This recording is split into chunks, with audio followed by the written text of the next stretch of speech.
에스겔 47장 8절에서 12절 말씀을 봉독하겠습니다.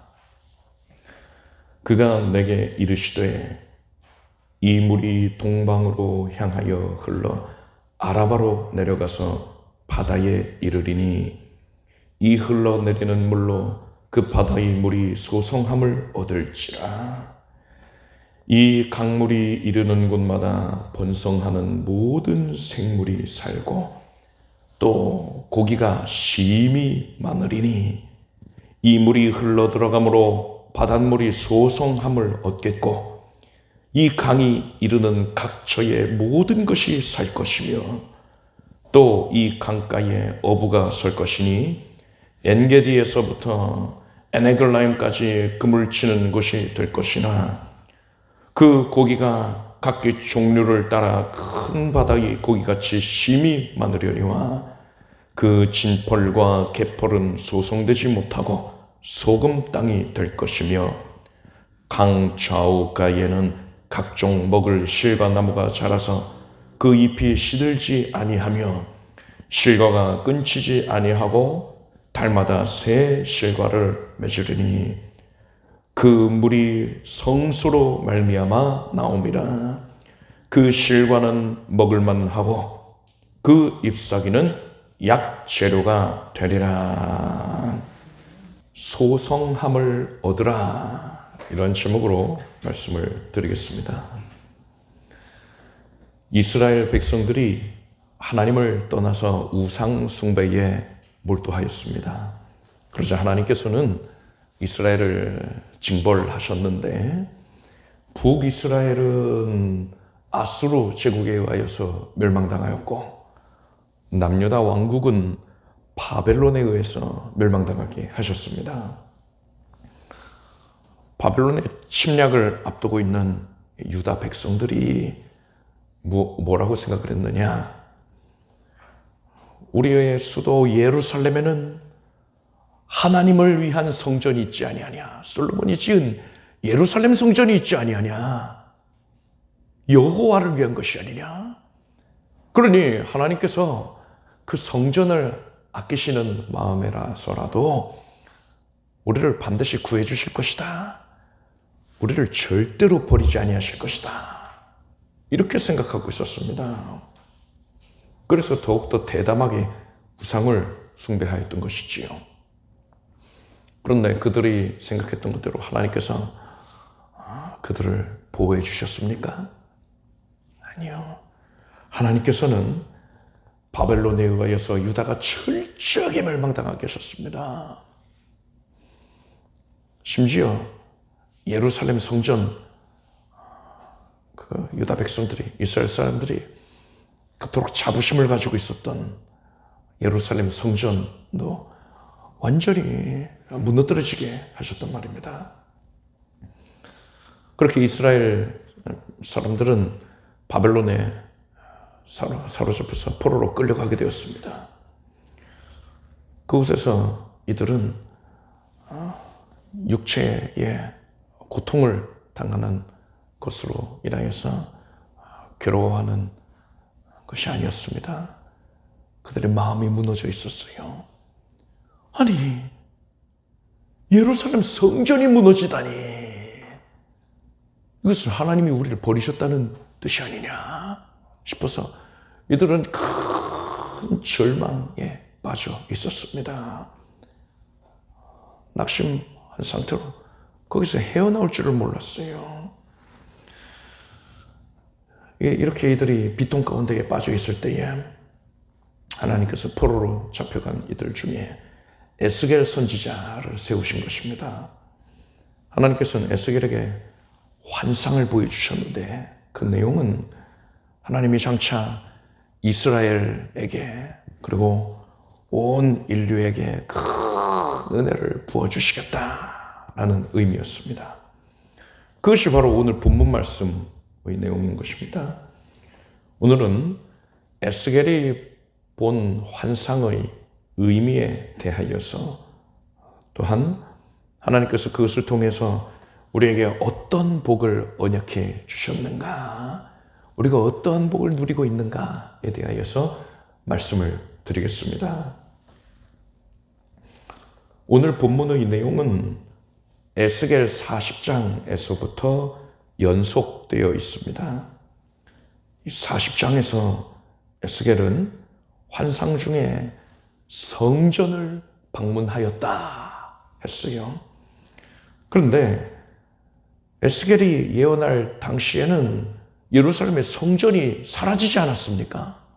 바벨론에 가서 저기 무너졌단 말입니다. 파괴되었단 말입니다.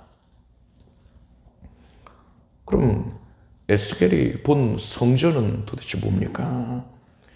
역사적으로 보면 이후에 이스라엘 백성들은 70년 만에 포로 생활을 마치고서 예루살렘으로 돌아가서 성전을 건축했습니다. 스룹바벨의 지도하에 성전을 건축했기 때문에 이 성전을 스룹바벨 성전이라고 부릅니다. 그런데 무척 왜소했어요.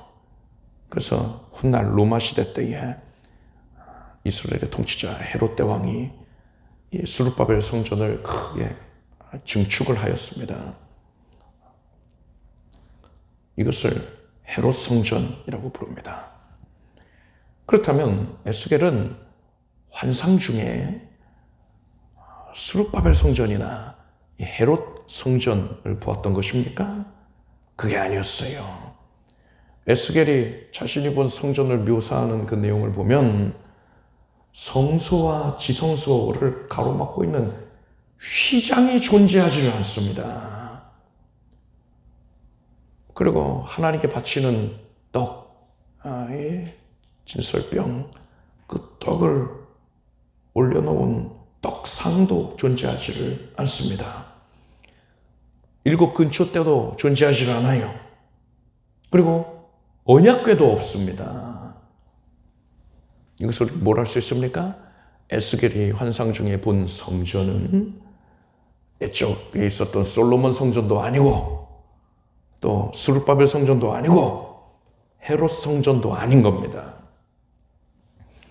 그렇다면 이 성전의 정체는 도대체 뭡니까? 우리는 예수님의 말씀을 통해서 그 답을 찾을 수 있습니다. 예수님께서는 너희가 이 성전을 헐라 내가 사흘 동안에 일으키리라 하셨습니다. 그리고 그것에 이어지는 말씀을 보면요. 예수는 성전된 자기 육체를 가리켜 말씀하신 것이라 했습니다. 예수님의 몸이 바로 성전이라는 겁니다. 그리고 에베소서 말씀을 보니까 교회는 그의 몸이니 예수님의 몸이니 만물 안에서 만물을 충만케 하시는 자의 충만이니라 했습니다. 예수 그리스도의 죽으심과 부활하심을 믿는 신앙 위에 세워진 교회가 바로 영적으로 볼 때에 예수 그리스도의 몸이라는 겁니다. 이런 내용들을 종합해 보면 에스겔이 환상 중에 본 이 성전이 무엇을 의미하는지를 알 수 있습니다. 그것은 바로 예수 그리스도인 것이며 또한 그리스도의 몸된 교회였던 거예요. 오늘 본문인 에스겔 47장의 1절을 보면은요. 그가 나를 데리고 전문에 이르시니 전의 전면이 동을 향하였는데 그 문지방 밑에서 물이 나와서 동으로 흐르다가 전 우편 제단 남편으로 흘러내리더라 했습니다.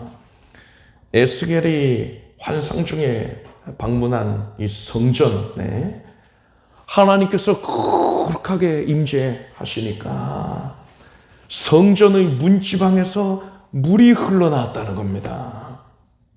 오늘 본문은 바로 여기에서 이어지는 내용인 거예요.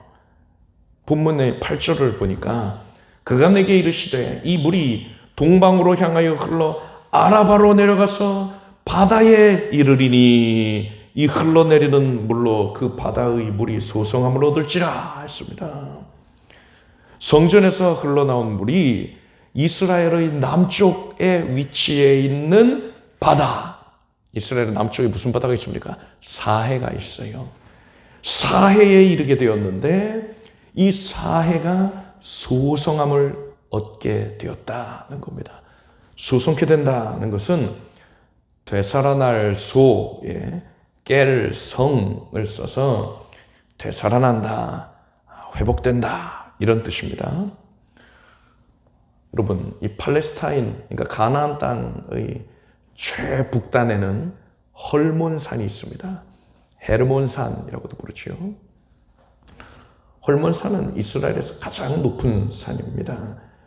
그곳에서 물이 발원됩니다. 그러니까 지하수가 솟아나오기도 하고 또 눈 녹은 물이 녹아서 샘을 이루어 이제 흐릅니다. 그 물이 요단강을 따라서 내려와서 갈릴리 호수를 이루게 되는 겁니다. 갈릴리 호수는 수량이 풍부하고 또 많은 물고기들이 살고 있습니다. 워낙 거대한 호수이기 때문에 갈릴리 바다라고도 부릅니다. 예수님은 바로 이 갈릴리 호수 근처의 나사렛이라는 동네에서 유년 시절을 보내셨고 갈릴리 지역을 중심으로 복음을 전하셨습니다. 헐몬산에서 내려오는 물줄기를 상부 요단강이라고 하고요. 이 갈릴리 호수에서부터 배출되는 물줄기를 하부 요단강이라고 부릅니다. 이 갈릴리 호수에 있는 물은 하부 요단강을 타고 내려와서 사해에 이르게 됩니다. 사해도 엄밀히 따지면은 호수이지요.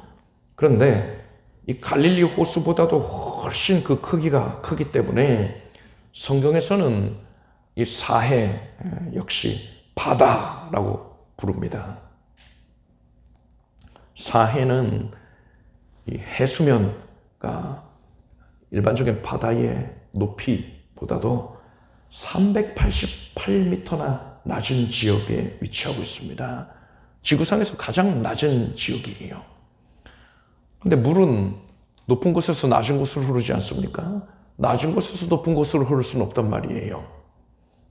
그렇기 때문에 이 사해에 모여든 물은 더 이상 빠져나갈 곳이 없는 겁니다. 바다로 못 빠져나가요. 388m나 위에 바다가 위치하고 있단 말입니다. 그래서 더 이상 빠져나가지 못하고 이곳에 모인 물은 그저 뜨거운 햇볕 아래에서 증발되기만 하는 겁니다. 그래서 물속에 염분이 많이 축적이 되어서 이 사해의 염도는 그 소금의 농도가 바다보다도 5배나 높다고 합니다. 여러분, 사람이 물 위에 누워서 뭐 헤엄치지도 않는데 둥둥 떠다니는 그런 사진이나 영상을 보신 적이 있으실 겁니다. 거기가 바로 사해예요. 사해에는 염도가 너무 높아서 물고기가 살아갈 수가 없습니다. 죽음의 바다예요. 그렇기 때문에 이름도 사해인 겁니다. 그런데 이렇듯 생명체가 살지 않는 죽음의 바다에 성전으로부터 생명수가 흘러나와서 그 죽음의 바다에 들어가게 되니까 죽음의 바다가 소성케 되었다는 거예요. 이 환상은 장차 놀라운 회복의 역사가 임할 것이다 라는 것을 상징하고 있는 겁니다. 그렇다면 구체적으로 무엇이 회복된다는 겁니까? 우리가 누리고 있는 또한 누리게 될 회복의 역사 2가지에 대하여서 말씀을 드리겠습니다. 그 첫째는 우리의 영혼과 육체가 소성케 됩니다. 첫사람 아담의 범죄로 인해서 사람은 죄에 오염되었습니다. 공의로우신, 그러니까 절대적으로 의로우신 하나님께서는 죄를 용납하실 수가 없는 분이십니다. 그래서 하나님께서는 사람과의 교제를 단절하셨습니다. 에스겔 11장 23절을 보면 하나님의 영광이 성읍 중에서부터 올라가서 성읍 동편산에 머물렀다라고 했어요. 하나님의 영광이 성읍에서 떠나버리신 거예요. 성전에서 떠나신 겁니다. 하나님께서 죄인을 떠나신 거예요. 그렇게 해서 더 이상 하나님이 방문하시지 아니하는, 하나님이 찾으시지 아니하는 사람의 영혼은 생명을 잃고서 썩어 악취가 진동하게 되었습니다. 그리고 온갖 악한 영들이 사람의 이 영혼에 찾아와서 주인 행세를 하고 있는 겁니다. 이것이 모든 사람의 실상이에요. 단 한 사람도 빠짐없이 이러한 상황 가운데 놓여 있습니다. 태어날 때부터 그토록 비참한 현실에 처하게 된 겁니다. 게다가 죄에 오염된 자는 반드시 죄값을 치러야 됩니다. 그런데 성경은 이렇게 말씀합니다. 죄의 싹은 사망이라. 그러니 사람은 반드시 죽어서 망해야 되는 거예요. 망한다는 게 뭡니까? 지옥에 떨어져서 영원토록 무서운 형벌을 받아야만 하는 겁니다. 마귀는 우리의 이러한 비참한 현실을 우리가 깨닫지 못하게 하기 위해서 우리의 마음을 가리고 있습니다. 그래서 우리가 그것을 외면한 채 오직 세상의 즐거움만 탐닉하게 만드는 겁니다. 그렇지만 우리의 영은 알고 있어요. 우리의 영은 내가 지금 지옥으로 끌려가고 있다는 사실을 알고 있습니다. 그래서 깊이 탄식하고 있는 거예요. 절규하고 있는 겁니다. 사람이 이렇듯 절망에 처하여 있는데 하나님께서 사람에게 찾아와 주셨습니다. 에스겔 43장의 4절과 5절을 보니까 여호와의 영광이 동문으로 말미암아 전으로 들어가고 성신이, 그러니까 성령이 나를 들어뜨리고 안뜰에 들어가시기로 내가 보니 여호와의 영광이 전에 가득하더라 했습니다. 하나님의 영광이 성전에 가득하게 됐다는 거예요. 앞서 11장, 이 에스겔 11장에서는 하나님께서 사람을 떠나셨다라고 했는데 43장에서는 하나님께서 사람에게 다시 찾아오셨다는 겁니다. 그래서 에스겔 선지자가 지금 환희와 감격 가운데 그것을 고백하고 있는 거예요. 생명의 주가 되시는 하나님께서 우리의 영혼에 다시 찾아와 주시니까 마귀와 온갖 악한 영들이 우리를 점유하고 있다가 이제 소리를 지르면서 쫓겨나가게 된 겁니다. 그래서 우리의 영혼은 생명을 얻게 된 거예요. 그런데 이상한 점이 있지 않습니까? 앞서 뭐라고 했습니까? 공의로우신 하나님은 죄를 용납하실 수가 없다. 그래서 사람을 떠나셨다 했잖아요. 그런데 어떻게 하나님께서 죄인에게, 추악한 죄인에게 다시 찾아오실 수가 있었던 겁니까? 여러분, 이게 은혜입니다. 하나님께서는 죄에 오염된 사람에게 다시 찾아와 주시기 위하여서, 그죠? 나 마음이 바뀌었어. 다시 방문할게. 이러신 게 아니에요. 그것을 위해서 하나님은 말로 형언할 수 없는 커다란 희생을 치르셔야만 했습니다. 이스라엘 백성들이 출애굽을 하여서 광야 생활을 할 때에 물이 없어서 곤란을 겪고 있을 때였습니다. 그때에 이들이 한 샘에 이르렀는데 그 물이 써서 먹을 수가 없었어요. 먹으면 구토를 했습니다.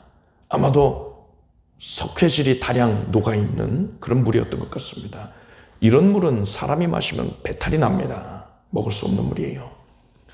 지금 온 백성들이, 가축들이 지금 갈증에 괴로워하고 있습니다. 그래서 모세가 하나님께 부르짖어 기도했습니다. 그랬더니 하나님께서 한 나무를 지시하셨습니다. 모세는 그 나무를 베어서 샘에 던졌더니 쓰디쓴 물이 지극히 달아졌어요. 이제는 사람이 마실 수 있는 물이 되었습니다. 이 이야기에서 쓴 물은 영적으로 볼 때에 죄로 인하여서 부패된 우리의 영혼을 의미하는 겁니다. 우리의 영혼은 죄악과 저주로 인하여서 쓰디 쓴 상태가 된 거예요. 그렇다면 쓴 물에 던져진 나무는 무엇을 의미하는 겁니까? 이 나무는 하나님께서 지정하신 나무라고 했습니다. 사람이 자기 지혜로 이 나무는 물을 정화하는 그런 성분이 들어있으니까 이 나무가 좋겠다 이렇게 결정한 게 아니에요. 사람이 선택한 게 아니라 전적으로 하나님이 택하신 나무인 겁니다. 이 나무는 하나님께서 작정하셔서 보내신 자인 하나님의 아들 예수 그리스도를 의미하는 겁니다. 모세는 이 나무를 베어서 샘에 던졌습니다. 나무를 베면 어떻게 됩니까? 나무가 죽지요. 이 샘을 고치기 위하여서 나무는 죽어야만 했던 겁니다. 즉 예수님께서는 죄악에 물들어 있는 사람의 영혼을 고치시기 위하여서 죽임당하신 겁니다. 죄인을 가까이 하실 수 없는 하나님께서는 죄인을 의인으로 바꾸는 방법을 사용하셨습니다. 그리고 이것을 위하여서 예수님은 저와 여러분의 모든 죄를 대신하여 짊어지시고 대신하여 죄값을 치르기 위하여서 십자가에 달려 죽임당하신 것입니다. 그리고 이 은혜를 믿음으로 받아들인 자에게는 이 은혜가 적용이 되어서 그는 하나님 앞에서 더 이상 죄인이 아니요, 이미 예수님이 죄값을 치러주셨으니까 의인이 된 것입니다. 따라서 죽은 바다와도 같았던 우리의 영혼에 예수님의 죄사해 주신 은혜가 들어오면 마귀가 떠나가고 생명을 누리게 된 것입니다. 에스겔 선지자는 이 은혜를 바로 성전에서 흘러나온 물로 표현했습니다. 이 성전은 예수 그리스도를 의미한다 하지 않았습니까? 따라서 성전에서 흘러나온 물은 예수 그리스도께서 십자가에 달리셔서 흘리신 보배로운 피, 보혈을 의미하는 겁니다. 그리고 이 성전은 또한 교회를 의미한다 하지 않았습니까? 지금 여러분은 하나님께서 예수 그리스도의 몸된 교회에 나와 예배하고 있는 여러분들에게 예수 그리스도의 보혈을, 생명수를 넘치게 붓고 계시다는 사실을 깨닫기를 바랍니다. 이렇게 여러분의 영혼에서 마귀가 쫓겨나갔습니다. 이제 여러분의 영혼은 예수 그리스도의 생명으로 가득 차게 되었습니다. 믿으십시오.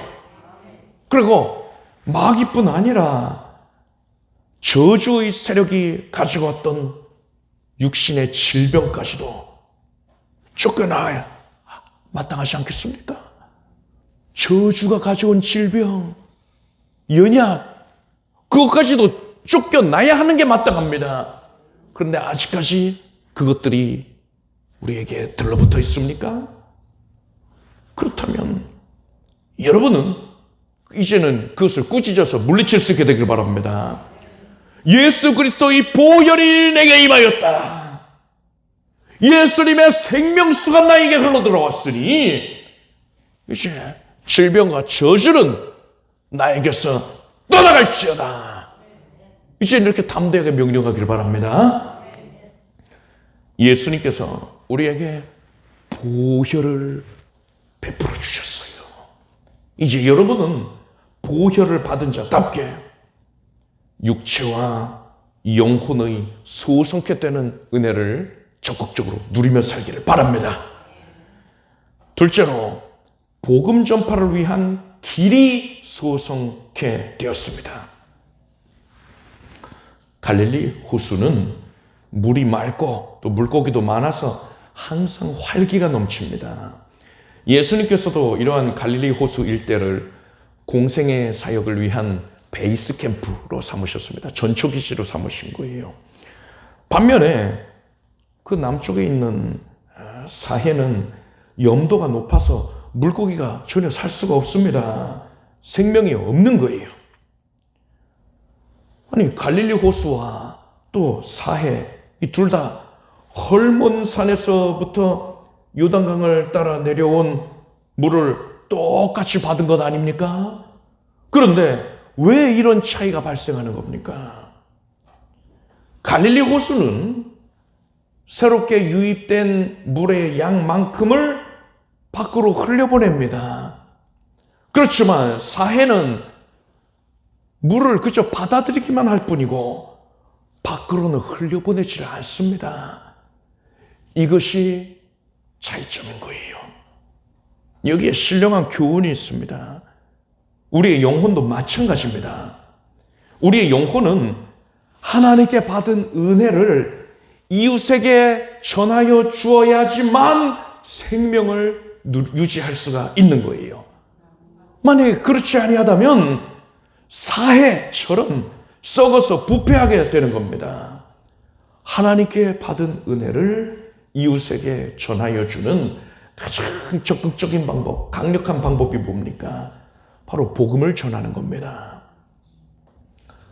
나의 이웃이 죄에 오염된 채로 생명을 잃고 지옥으로 끌려가고 있다면 그가 그리스도의 몸된 교회에 나와서 예수 그리스도의 생명수를 받아서 그의 영혼과 육신이 소성함을 얻을 수 있도록 나는 그를 인도해 주어야 되는 거예요. 그런데 복음을 전하고 싶어도 여러 가지 장애물들로 인하여서 또 핍박으로 인하여서 전하지 못하는 경우가 있습니다. 그럼 또 담대함이 없기 때문에 주저주저하고 전하지 못하는 경우가 많지요. 여러분, 이때에 필요한 게 뭡니까? 바로 예수 그리스도의 생명수인 것입니다.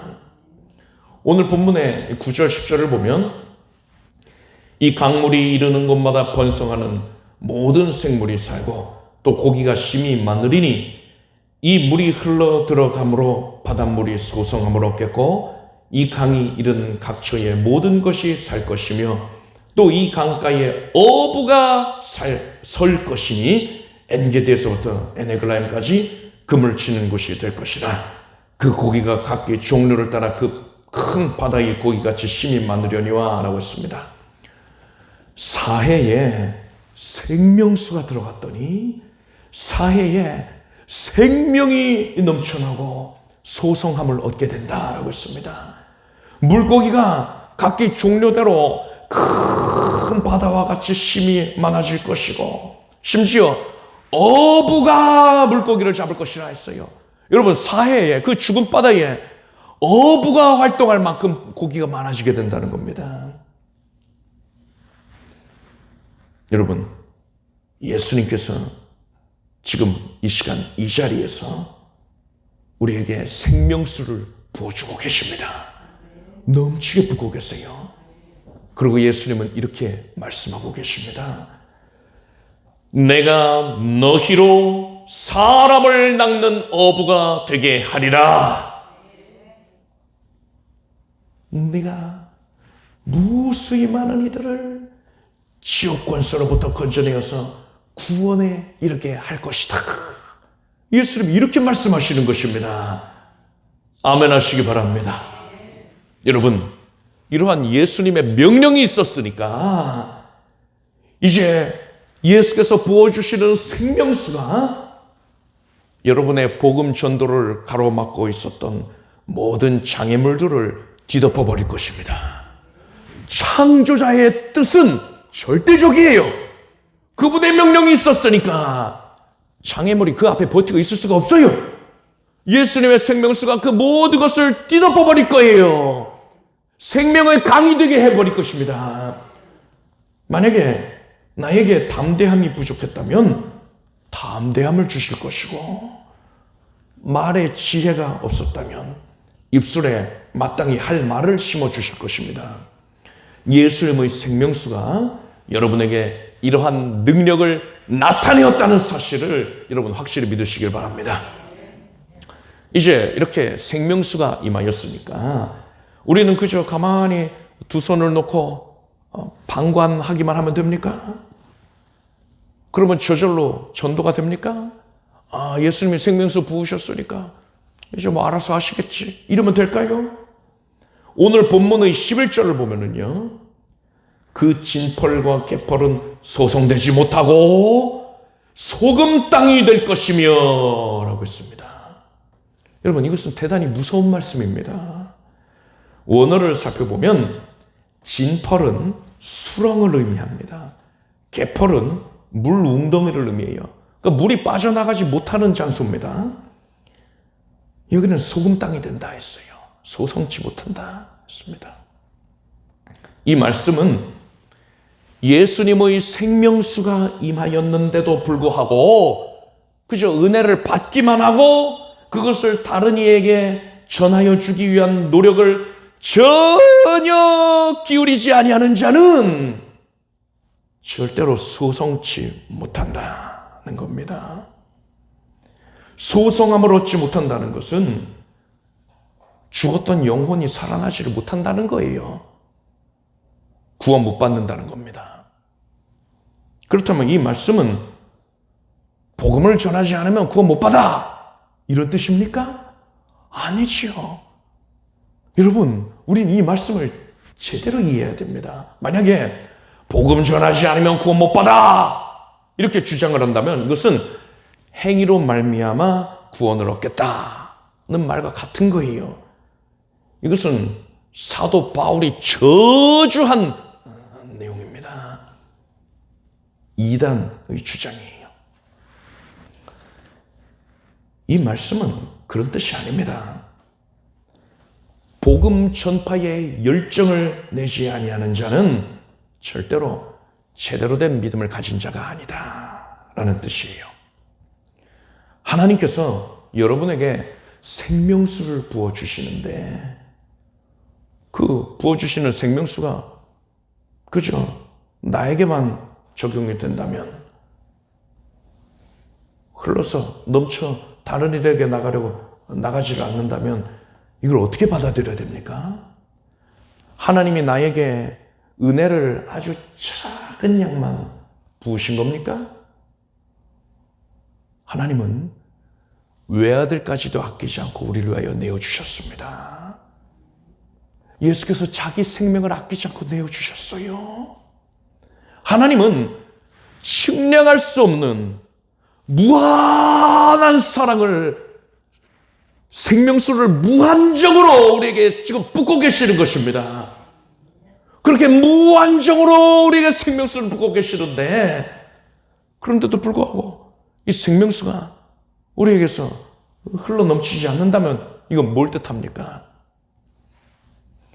내가 들고 있는 그릇이 문제가 있는 거예요. 금이 가 있거나 깨어진 상태인 겁니다. 바닥이 아예 없을 수도 있어요.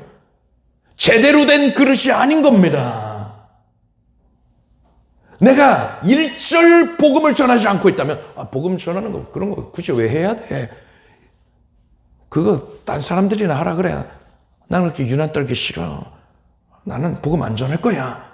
이렇게 생각하고 있다면 그것은 구원받기에 합당한 믿음이 아니라는 거예요. 하나님께서 지금 이 시간에 여러분에게 생명수를 부어주셨습니다. 이제 여러분은 하나님께 받은 생명수를 다른 이에게 전하여 주는 데에 열심을 내기를 바랍니다.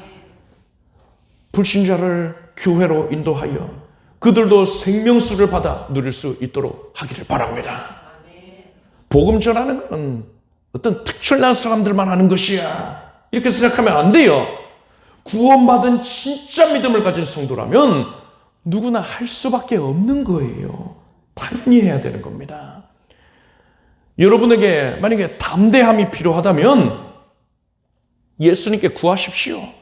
생명수를 넘치게 부어달라고. 나의 연약함을 뒤덮을 만큼 생명수를 부어달라고 힘써서 구하십시오. 하나님께서는 구하는 자에게 후히 되어 누르고들어 넘치게 부어주실 것입니다. 이렇게 여러분은 복음을 전함으로써, 그것을 위해서 열의를 내므로써 여러분의 가지고 있는 믿음이 구원받은 참된 믿음이라는 사실을 여러분의 삶 가운데에 증명하게 되길 바랍니다. 우리의 영혼은 죄에 오염되어서 죽은 바다와도 같았어요. 썩은 내가 진동을 하였단 말입니다. 온갖 악한 영들이 우리 안에 들어와서 주인 행세를 하고서 저주와 사망의 권세 아래에서 우리는 억눌려 있었습니다. 그런데 예수 그리스도의 생명수가 우리에게 임하였더니 어떻게 변화가 되었습니까? 첫째로 영혼과 육신이 소성케 되었습니다. 죽었던 영혼이 새 생명을 얻었고 죄악과 저주가 떠나간 것이에요. 온갖 결박으로부터 해방된 것입니다. 둘째로 복음을 전하는 길이 소성케 되었습니다. 그래서 구원 얻는 믿음을 가진 자라면 반드시 복음을 전할 수밖에 없게 된 거예요. 여러분은 예수님께 받은 생명수를 다른 이들에게 전하여 주는 데에 반드시 열심을 내시길 바랍니다. 만약에 여러분이 복음을 전하는 데에 온갖 장애물과 핍박으로 인하여서 어려움을 겪고 있다면 어떻게 하라고요? 예수님께 생명수를 더 넘치게 부어달라고 간구하기를 바랍니다. 예수님의 생명수가 그 모든 문제들을 뒤덮어 버릴 거예요. 여러분은 예수 그리스도의 생명수를 더욱 적극적으로 구하고 넘치게 공급받으시길 바랍니다. 여러분의 삶과 가정 가운데에, 그리고 복음을 전하는 모든 현장 가운데에 소성케 되는 회복의 은혜를 충만하게 누리게 되기를 축복합니다. 기도하겠습니다. 하나님, 우리를 소성케 주셔서 감사합니다. 우리가 이제 복음을 증거하는 삶 가운데에 소성케 되는 은혜를 더 누리게 해주시옵소서. 하나님의 예수 그리스도의 생명수가 넘치게 흘러 들어와서 모든 문제와 장애물들을 뒤덮어버리게 하여 주시옵소서. 구원받은 자답게 복음 증거에 열심히 내는 우리가 되게 해주시옵소서. 예수님의 이름으로 기도드립니다. 아멘. 모두 자리에서 일어나시기 바랍니다. 가슴에 손 얹으시고 아픈 곳에 손 얹고 기도하겠습니다. 예수님, 우리가 연약함을 인하여서 뒤로 물러나 침륜에 빠지지 않게 하시고, 연약을 인하여서 주님을 더 힘써 의지하게 해주셨으니 감사합니다. 모든 것이 주님의 은혜입니다. 오늘 주 앞에 달려 나와서 예수 그리스도의 보좌로부터 흘러나오는 생명수를 넘치게 받게 해주셔서 감사합니다. 이 생명수가 우리의 심령에 닿았으리 메말라 갈라져 있던 우리의 심령이, 마음의 밭이 이제는 기름진 옥토밭이 되었습니다. 이제 말씀이 박히어서 깊이 뿌리를 내리고 30배, 60배, 100배로 결실을 거두게 될 것입니다. 예수 그리스도의 생명수가 이 일을 이루어내십니다. 우리의 삶 전체가 이제 저주가 변하여 축복이 됩니다. 하나님의 은혜를 만끽하여 누립니다. 우리 육신에 들러붙어 있었던 질병의 세력, 연약의 세력 떠나갈지어다. 더 이상 붙어 있을 권세가 없느니라. 머리에서도 발끝까지 정하여 주고 오랜 통증도 사라질지어다. 일상생활 하는데 예배 중심의 생활하는 데 어려움이 없을 것이고, 하나님을 섬기는 데 어려움이 없을 것이다. 암세포가 소멸이 될 것이고, 혹과 종양의 결석이 사라지고 염증이 사라질지어다. 머리에서 발끝까지 온몸이 각기까지 정하여 주고 하나님의 은혜로 생명으로 충만케 될지어다. 하나님, 주의 자녀들의 각 가정에 지금 생명수를 넘치게 공급해 주셔서 생명 얻은 기쁨의 고백이 그치지 않게 해 주시옵소서. 구원 얻은 자답게 온 가족이 예수 그리스도의 생명수를 증거하는 삶을 살게 해주시고 그것으로 해서 개입 역사하여 주시옵소서. 하나님, 하나님의 은혜로 안정된 직장을 얻게 하여 주시고 모든 또한 그것의 결정권을 가지고 있는 이들의 마음을 하나님이 주장 섭리하셔서 가장 선한 결과를 얻게 하여 주시옵소서. 취업의 문을 열어주소서. 하나님의 은혜로 진학을 허락하여 주시옵고 만남의 복 주시옵소서. 믿음의 가정들 꾸게 하소서. 하나님 구합니다. 장막의 문제가 해소되게 해주시옵소서. 장막 매매가 쉬이 이루어질 수 있도록 성령께서 적극적으로 개입 섭리하시옵소서. 기적을 이루어 주시옵소서. 주의 자녀들이 불안 가운데 호강을 누리게 될지어다. 들어가도 복을 받고 나가도 복을 받을지어다. 으뜸이 될 것이며 선한 영향력의 은사를 행사하게 될지어다. 많은 이들을 주께로 인도하게 될지어다. 예수님의 이름으로 기도드리옵나이다. 믿은 대로 될지어다. 하나님께 박수 올리겠습니다. 자리에 앉으시기 바랍니다. 준비하신 예물을 정성된 마음으로 하나님께 드리겠습니다. 드리신 예물 위에 축복 기도하겠습니다. 하나님, 모든 것이 하나님의 은혜임을 고백하오며 하나님이 주신 것 중에 일부를 구별하여 거룩하게 올려드리나이다. 하나님께서 기쁘게 거두어 주옵시고 주의 사랑하는 자녀들의 삶을 크게 윤택하고 번성하고 형통케 해주시어서 하나님 나라의 확장을 위하여 힘써 매진하는 주의 백성들이 되게 해주시옵소서. 헌신의 지경이 그 분량이 더하여지게 해주시옵소서. 하나님께로부터 천배와 만배의 결실 맺음의 복을 받아 누리게 해주시옵소서. 예수님의 이름으로 기도드리옵나이다. 교회 소식을 말씀드리겠습니다. 사경에 오늘 고린도 전후서 말씀 배웁니다. 가정 신방을 원하시는 성도님들은 신청하시기를 바랍니다. 또 며칠 전에 정부에서 코로나 엔데믹 선언했죠. 그러니까는 코로나 사태가 끝났다. 이제 풍토병이 됐다. 그렇게 심각하게 경계하지 않고 정성적으로 활동을 하자. 이렇게 발표를 했습니다. 그래서 이제 교회에서 예배 드렸다고 해서 교회 때문에 병 걸렸어. 이런 말 할 사람들은 없을 겁니다. 마트도 가고 여기저기 다 가니까 식당도 가고 하니까요. 교회가 이렇게 화살바지가 되지는 않을 거예요. 그래서 또 여러분들 예배 중에 마스크는 자율적으로 하시면 됩니다. 마스크를 쓰면은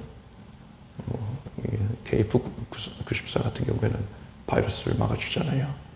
그래서 지금 코로나 바이러스가 사라진 건 아니거든요. 그러니까는 스스로를 또 보호하기를 원하시는 분들은 얼마든지 마스크 쓰시고 마스크를 벗으신다고 해서 그것을 말리질 않을 거예요. 자유롭게 마스크 착용은 자유롭게 여러분 판단대로 하시면 됩니다. 그래서 참고하셔서 이렇게 자유로움 가운데 이렇게 예배 드리시길 바랍니다. 요한복음 11장 9절과 10절을 우리가 함께 읽겠습니다. 예수께서 대답하시되 낮이 12시가 아니냐 사람이 낮에 다니면 이 세상의 빛을 봄으로 실족지 아니하고 밤에 다니면 빛이 그 사람 안에 없는 거로 실족하느니라. 성경의 기표를 보시면은 이제 신약으로 넘어갑니다. 그래서 구약 같은 경우에는 읽어도 이게 무슨 내용인가 모르는데 신약은 쉽게 이해가 되거든요. 그래서 여러분들 이제 새로운 마음으로 성경 읽기에 매진하시기를 바랍니다. 모두 자리에서 일어나셔서 성경을 부르시겠습니다.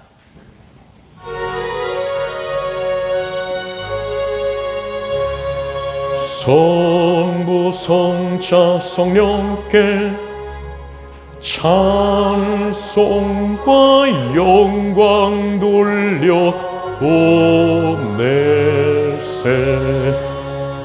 태초로 지금까지 또 영원 무궁토록 성삼위께 영광 영광. 아멘. 우리 주 예수 그리스도의 무한하신 은혜와 하나님 아버지의 사랑과 성령님의 교통하심이 예수 그리스도의 생명수를 갈구하는 모든 살아가는 주의 자녀들 위해 영원토록 함께 없으기를 축원합니다.